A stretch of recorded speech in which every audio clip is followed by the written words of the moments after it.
How to heal the hardest encounters as a Restoration Shaman in the War Within Season 1. That's what we're going to talk about. Let's get into it.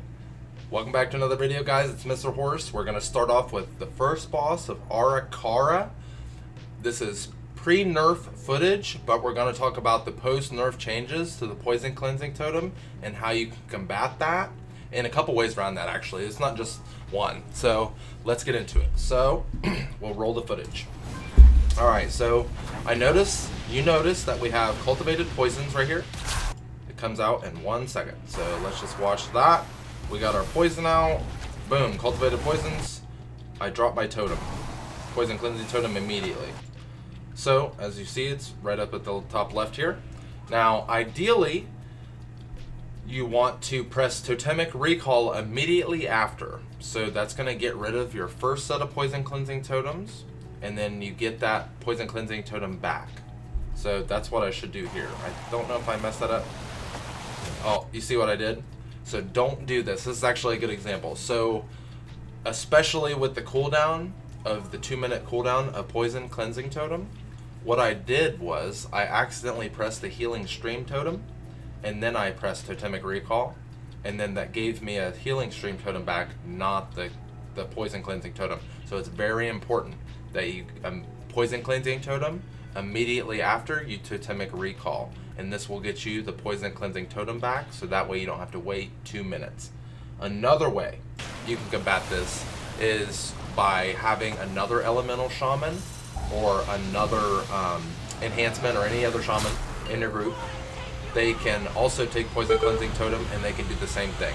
So it's basically just about weaving your poison cleansing totems in and then kind of filling in the gaps with that you don't have the cleanse for. You just fill in the gaps with either Ascendance. You can fill in the gaps with like your cooldowns, basically. You can do Spirit Link if you want to. That kind of sucks for that. But basically you just kind of use your cooldowns and your throughput to get you by for the times that you cannot dispel. So that's kind of how you want to deal with this boss. It's kind of tough now that the poison cleansing totem got nerfed. They really kind of shafted the shaman because this was their boss, because they had the poison cleansing totem every 45 seconds, so every one basically you had poison cleanse for. So yeah, so that kind of trivialized the boss. So I can understand why they would give a 2-minute cooldown for the poison cleansing totem, but that's how you do the first boss, and I hope you enjoyed that. So let's get into the next one. Alright, so a lot of people are having trouble with healing the Twilight Warlocks in Mythic Plus as a Restoration Shaman, so let's get into that. So let's roll the footage here. So this is taken from a +12 I did last night.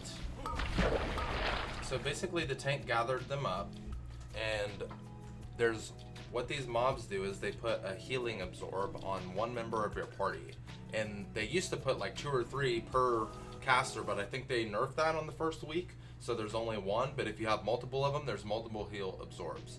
So how I handle this is I Purify Spirit one of them.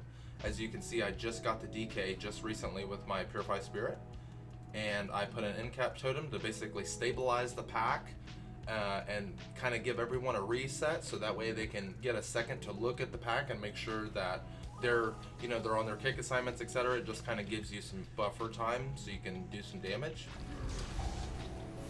And then basically I just kind of muscle through it. I pop Ascendance into Ancestral Guidance, and then just make sure your Riptides are out. Normally you would want to make sure that you also have Dwarf.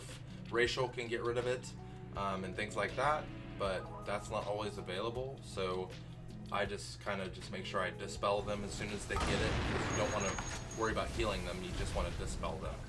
So you dispel them as soon as you get it, just like now, Purify Spirit, and then I'm targeted with 1. They're doing a good job kicking. And then I have another heal absorb. I think I just have to muscle through this one right here. Yeah, he was able to dispel that on himself. So you just basically have to use your cooldowns. You merge Ascendance with Ancestral Guidance, and then just kind of muscle through the healing absorbs that you can't necessarily dispel. And obviously as soon as you get a dispel, you want to, yeah, and it's just really tough. Like, there's just a massive amount of damage coming out right now. And I think I have health pot right here, yeah. So the lava benders, they'll cast Ascension. Just like right now, this lava bender is in Ascension mode, which is like massive damage to the whole party. So basically, that's why I ascendenced a little too early. The Evoker probably would have lived if I would have ascendenced maybe like 5 or 6 seconds after, because he would have had some coverage for that key moment. So now he's almost dead. So maybe I could have let him live or helped him live, but that's neither here nor there. But that's basically what I do for the lava pack or the lava bender cast. They just apply a heal absorb. You can you can put a Riptide on them, and then you can cast lava burst. And if you are talented into the talent that lets your healing surge crit after a lava burst, then I do Riptide, lava instacast lava burst, and then I do healing surge, and that helps me get rid of the healing absorb if I really need to get rid of it. And if I can't purify, or you obviously want to look to purify spirit, you want to dwarf it, you want to like mass dispel it, anything that you can do to get rid of it without having to heal through it is number one priority. And then you obviously want to make your second priority getting enough quick healing so you don't just sit there and spam healing surge. You know, that sucks because you don't want to sit there and waste all your mana. You're busy, obviously. There's other stuff that you're doing. So you want to make sure that you're just hitting them with that Riptide, with the lava burst, and then a couple healing surges that will crit for higher, and that should get rid of the heal absorb. So that's just that's it. That's how you do the lava benders or lava guys or whatever in Grubital, and we'll move on to the next one. Alright, so people have been telling me they've been struggling with healing the Enzo, the Grand Splicer from the City of Threads dungeon. The main thing about this is to basically make sure you're stacked on your tank. You see the tank right here, Dream Claws. I just want to make sure I'm stacked on him. Splice is so the main damage actually is the Splice, which is like damage over time on everybody. As you can see, everyone's coated with this it's a tough dot for sure. This is only an 11, but this is definitely a super like the dot is a serious dot. So you want to make sure that you have some coverage, whether that be from Healing Tide Totem, Ascendance plus Ancestral Guidance, or double Healing Stream Totem into a Totemic Recall into another Healing Stream Totem.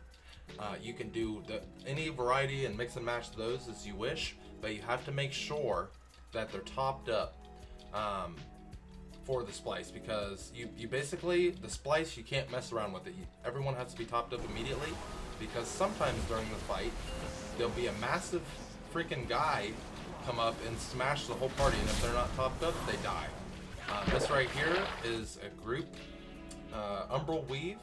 It already passed by, but it's basically you want to just make sure you're stacked on the tank like I just mentioned earlier, so that way you get webbed and then they can break you out of it really easy, because you're inside stacked on the boss and they're doing damage on the boss. They can cleave that and then get some damage on your web to break you free. So that's that. Shifting anomalies. I believe this is when the tank stacks in the middle. Or wait. So Splice, you see, so I basically just made sure that my Riptide was out, double Riptide into Chain Heal. Continue that. Chain Heal, and then okay. So I noticed that, let's go back just a little bit here. So Tremor Slam. Tremor Slam is when that giant beetle comes up out of the ground and slams everybody. So this is what I was saving Ascendance for. So I noticed the Tremor Slam was coming here, so I tried to just use everything on Splice, or I tried to just heal everybody real quickly with Chain Heal, and then I wanted that burst heal from Ascendance for the Tremor Slam to cover that. But in hindsight, I think I would have pressed Ascendance anyways, and just kind of just muscle through that and let Ascendance carry that whole thing instead of worrying about the burst healing from Ascendance. So just keep that in mind. When you get the Splice into Tremor Slam, you have to have a Spirit Link Totem or you have to have Ascendance. If you do not have one of those two healing throughput cooldowns plus your healing type totems, the group will probably wipe. So just keep that in mind. This is prime time for the healer right here. You, especially on that overlap. Splice into Tremor Slam, have Ascendance or Spirit Link Totem ready. If you don't, the group will wipe. Almost every time. Unless you're in like a super low key. So see right here, just, like, honestly, if the hunter wasn't, if the hunter was bad, he would have died right here because he pressed turtle at the exact moment. You see he pressed it right here, on time for the slam. And so that was actually my responsibility to keep him alive right there. I should have topped him up so that way he wouldn't have had to press turtle and lose that uptime on the boss. So that was that's why I said earlier I should have popped Ascendance a little earlier so that way I would have had some time to get everyone topped up, and that way I didn't have to try to play catch up. You do not want to fuck with these two dots. The dot into Tremor Slam, Splice into Tremor Slam, you can't fuck with it. You gotta blow your shit on it and you know, make sure it's healed through. You have to muscle through that for sure. And then other than that, just stack on the boss. I think I died. Oh, I got hit. Oh god, I'm a noob. I think I might have died during this too as well. So this right here is just a tank AoE. He just gets hit with that, and it's the tank solo. So just make sure you're maintaining your Riptide on there. He popped Ursox, or whatever the massive cooldown Incarn for Druid. He popped that to take care of that damage event. So yeah, this is definitely a tough fight though, for sure. It's a lot of movement, it's a lot of moving around. It's a lot of quick burst damage. So yeah, just chain heal and then boom into the Tremor. It's just like, see, I Spirit Link Totem. It didn't get out in time, so I just spammed chain heal. Spirit Link Totem would have been better placed. I wasn't prepared for this. This is like an 11, and I honestly wasn't. We probably deserved a wipe right there because I made a few mistakes that are pretty critical to that. So I'm surprised we didn't. So that just goes to show you just need to have some coverage. You just need to make sure your Riptides are out and you're chain healing people on time. Like I immediately jumped to the chain heal, and then I'll probably throw my totem down. Yep. Boom. Spirit Link this. This should be a Spirit Link. Where are your Spirit Links, son? Yeah. Hindsight's 20/20, right? So that's just basically what I do. Like I said, the main thing, splice into Tremor Slam, have a big cooldown ready, and I think you'll be fine. Alright, so another hard boss is the first boss of Stone Vault. EDNA, Edna. Especially when you get into higher ones. So this is a pug group that I did. So basically the whole premise of this boss is he casts Seismic Smash on the tank gets a damage reduction, and then throughout the course of the fight he'll cast Volatile Spike, which puts a circle around your feet, and then it spawns these stalagmites or stalactites, I forget which one comes up from the ground. Let me know in the comments below. And so basically they spawn them, you need to break them, and so if you break them all at one time, then you pretty much wipe because it's a bunch of burst damage, and you get 3 rounds of it. So what I told them at the beginning, I said 2, 2, 2. So you break 2, and that round is over. You break 2, round is over. Break 2, round is over. So that's basically, it's the most standard one, and this is in a pug group. So we'll see how we handle all this. So the Seismic Smash goes on the tank right here, and boom. Me and the Boomy broke 2 of them, as you can see, and I ran my line into the one that he was going to break because I knew that we were going to break it. So I have another Seismic Smash coming in 6 seconds, and then I'll talk to you about the Dispel, because this has to be, I think I hit it right now. Oh, no. Okay, so not only is the Volatile Spikes going out, and you have to make sure that you break those. Like, just for example, we broke another 2 right here. The tank has that damage reduction buff on him, so the next Seismic Smash, you actually have to interrupt him before he gets hit with it again. If you don't, he basically gets trucked. So I interrupted it right about halfway through the cast. That's when you want to do it. I would say anywhere from like 30 to 40% in the cast, you make sure that you interrupt, and then you should be good. So just make sure that every time Seismic Smash comes out, you interrupt that before the next one. You can't interrupt that immediately, so you interrupt it before the next Seismic Smash comes out. And then obviously you want to Riptide, Chain Heal, and do all that for when you break the regular volatile spikes. He'll also cast Earth Shatterer, and let's see how we deal with that. So yeah, I let that go on him, Earth Shatterer. So what do I do to handle this? Looks like everyone was pretty fine, honestly, for this. I probably should have used Ascendance plus Ancestral Guidance, but I think everyone was fine. Shaman didn't even need to press his Astral Shift or anything like that. So we got a Seismic Smash coming up in 3 seconds. We want to break the 2 pillars. Let's see. The guys do a pretty good job of breaking them. Yeah, so we broke 2 that time. I want to interrupt. I think I missed the Seismic Smash this time. Well, we'll want to make sure we get this one. Right here, Seismic Smash. I probably hit him. Interrupt, yep. And then just heal everything through.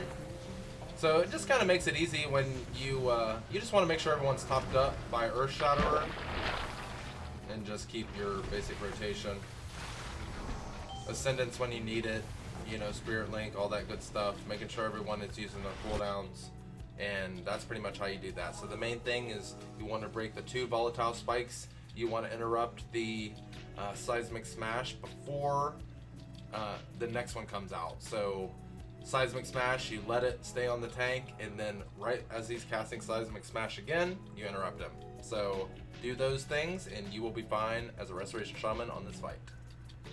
Alright, so another boss that I get a ton of questions about is actually the Skarmorak boss on Stone Vault. He's actually really tough if your DPS and tank don't really know what they're doing. So I'll go ahead and explain that so you guys can know whether it was your fault or not. So basically, as you can see, that the crystals spawned. It was called Crystalline something, Crystalline Smash. So the boss spawns a bunch of crystals around here. The DPS have to kill the crystal, but they can't kill him at the same time, because after the crystal dies, it makes a big AoE explosion and then it's like burst damage on your party. So you want to make sure that you kill each one at a time, top them up, one at a time, top them up, one at a time, and rinse and repeat. And that's how you get rid of that. As you can see here, instead of crouch, see they busted it. I get them topped up, and I think they messed up here. They actually busted 2. And so the boss will spawn these little orbs that are black. They do a damage over time effect on you, but they also increase your throughput, your damage, and your healing. So that will come into play later. So we're just making sure, topping everybody up. Gonna do another smash. Topping everybody up after each one. Alright, so now the big event happens. So these orbs, remember when we were talking about those, you want to make sure that you grab one during Fortified Shell. So each one that you grab increases the damage done to you by the dot.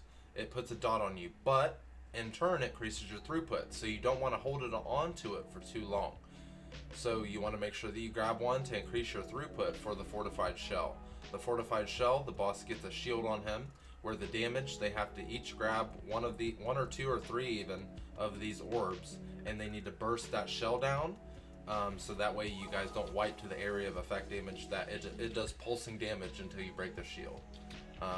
It's a lot like the Galakron's Fall final boss, if you guys remember that from Dragonflight Season 3. Like, you have a shield and you have to bust the shield during a wave phase, more or less. So Fortified Shell's going out. I want to try to make sure everyone's topped right here. This is like a tight moment for a healer. As you can see, my healing's ramping up. So yeah, you better hold on for this one. So he's got 3 stacks right here. This guy's got 2. I have 1. I probably should have grabbed this one. I think I might later on. Oh, I probably should have. Yeah, I did. Yeah. So they did a great job though. They killed it. The DPS were good here. They grabbed their stuff. Look at him using it as defensive. I mean, that's great stuff. So, oh, he even used blur. That's great. Good stuff, everyone. So But that's how you deal with that. And you just basically rinse and repeat. So this fight is kind of hard on mana, especially as Totemic Shaman. So you want to make sure that you have your health pot or your mana pot ready. So actually, I'll show you. Come on. It's down here, if you can see that. It's the 5-minute cooldown. So I already pressed that. I pressed that at the beginning of the fight just to get ahead of my mana. I think I started at like 90-some%. So this fight's super mana intensive. So you want to make sure that you're just basically staying efficient with your Riptides, making sure you're casting your Instacast Lava Burst if you can into Healing Surge, and then that should take care of that for you. The main thing is to make sure you break the shards one at a time, so that way you don't have too much burst damage that you have to deal with that overwhelms your party and then people get picked off. If somebody dies on this fight, especially during the shield phase, you're probably going to wipe because there's not enough damage happening to the shield to stop the AoE from happening. So it's very important that everyone stays alive during this fight. So yeah, that's it for this video, guys. Let me know what other hardest encounters you have in mind, and I'll make another video about that. So I guess this will be part 1. So thank you so much for watching. I'll see you guys in the next one. Peace out.